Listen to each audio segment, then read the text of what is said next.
നമസ്കാരം. മലയാള സിനിമയിൽ ഒട്ടനവധി താരങ്ങളുണ്ടെങ്കിലും സൂപ്പർ സ്റ്റാറുകളുണ്ടെങ്കിലും മലയാളികൾക്ക് കണ്ടും സ്നേഹിച്ചതും മതിവരാത്ത താരം മോഹൻലാലാണ്. മണിക്കൂറുകളോളം ക്യൂ നിന്ന് തങ്ങളുടെ ലാലേട്ടനൊപ്പം കഴിഞ്ഞ ദിവസവും ഫോട്ടോ പകർത്താൻ എത്തിയത് നൂറുകണക്കിന് ആളുകളുമാണ്.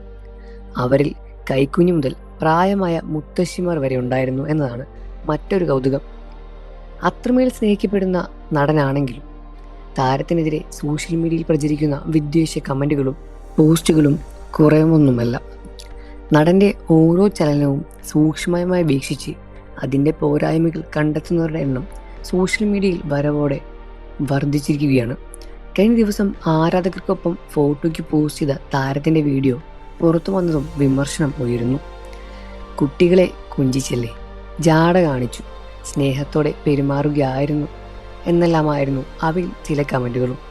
ഇപ്പോഴിതാ മോഹൻലാലിനെ കുറിച്ച് ഒരു പ്രേക്ഷകൻ സോഷ്യൽ മീഡിയയിൽ പങ്കിട്ട കുറിപ്പാണ് ശ്രദ്ധയും നേടുന്നത്. മോഹൻലാലായിരിക്കുക എന്നത് എളുപ്പമൊന്നുമല്ല. സിനിമയിൽ വന്ന കാലം മുതൽ അദ്ദേഹത്തെ ചൂഷണം ചെയ്ത് ചില മനുഷ്യരും കുറിച്ചും കുറിപ്പിൽ വിശദമായി തന്നെ പറയുന്നുണ്ട്. അത് ഇങ്ങനെയായിരുന്നു. ഒരിക്കൽ Shobhana George MLA, crime fire magazine editor Nandakumar എന്നെ അപകീർത്തിപ്പെടുത്തുന്നതുമായി ഭീഷണിപ്പെടുത്തി പണം തട്ടുവാൻ ശ്രമിക്കുന്നുവെന്ന് പറഞ്ഞ് മുഖ്യമന്ത്രി EK നായർക്ക് നൽകിയൊരു പരാതിയുണ്ട്.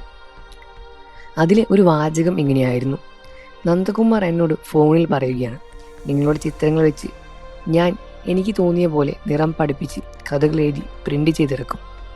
നിങ്ങൾക്ക് പിന്നെ പുറത്തിറങ്ങി നടക്കുവാൻ പറ്റില്ല. അത് ഒഴിവാക്കുവാൻ 5 ലക്ഷം രൂപ നൽകണം. പിന്നെ നിങ്ങൾ ഒരു കാര്യം മനസ്സിലാക്കണം, നിങ്ങളെക്കാൾ ഒട്ടും താഴെയല്ല സുകുമാർ അഴീക്കോടും മോഹൻലാലും ഒന്നും.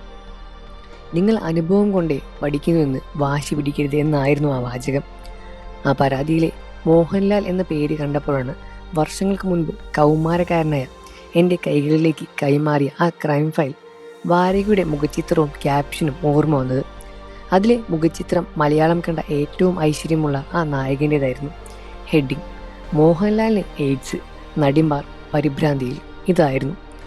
ലാലിനെ ഭീഷണിപ്പെടുത്തി പണം തട്ടുവാനുള്ള ശ്രമം പൊളിഞ്ഞപ്പോൾ പക തീർക്കുവാനുള്ള നന്ദകുമാറിൻ്റെ ശ്രമം അത്രയും തരം താഴ്ന്നതായിരുന്നു. ഇതിനെക്കുറിച്ച് പിന്നീടൊരിക്കൽ വളരെ അലങ്കാരമായി നന്ദകുമാറും ഓർത്തിട്ടുണ്ട്. ലാലിൻ്റെ മുഖചിത്രവും ഇങ്ങനെയൊരു ക്യാപ്ഷനും വെച്ച് വാരിക പ്രിൻ്റ് ചെയ്ത് ഇറക്കിയതേ ഓർമ്മയുള്ളൂ. കോപ്പി വിറ്റ് പോകുന്ന പോക്ക് കണ്ട് ഞാൻ ഞെട്ടിപ്പോയി.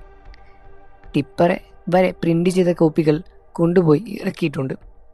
എനിക്ക് ഒരുപാട് ലാഭം കിട്ടിയ ലക്കമായിരുന്നു അത് എന്നൊക്കെയാണ് അയാൾ ഓർത്തെടുത്ത് പറയുന്നത്. ആ മനുഷ്യൻ്റെ അഭിമാനം വിറ്റ് വേറൊരുത്തൻ കഞ്ഞി കുടിക്കുന്ന കാഴ്ച.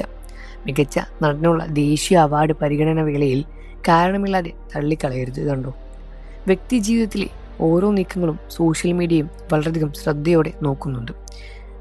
മോഹൻലാൽ ഈസ് നോട്ട് ഈസി എന്നായിരുന്നു സോഷ്യൽ മീഡിയയിലൂടെ ഇപ്പോൾ പുറത്തു വരുന്ന വാചകവും. നിങ്ങൾക്ക് മോഹൻലാൽ ഇഷ്ടമാണെന്ന കാര്യം വീഡിയോയ്ക്ക് താഴെ കമൻറ്റ് ചെയ്ത് പറയുക. വാർത്തകളും വിശേഷവും എത്രയും പെട്ടെന്ന് അറിയാൻ നമ്മുടെ വീഡിയോ ഒന്ന് ലൈക്ക് ചെയ്ത് ചാനൽ സബ്സ്ക്രൈബ് ചെയ്ത് സപ്പോർട്ട് ചെയ്യുക ഫ്രണ്ട്സ്.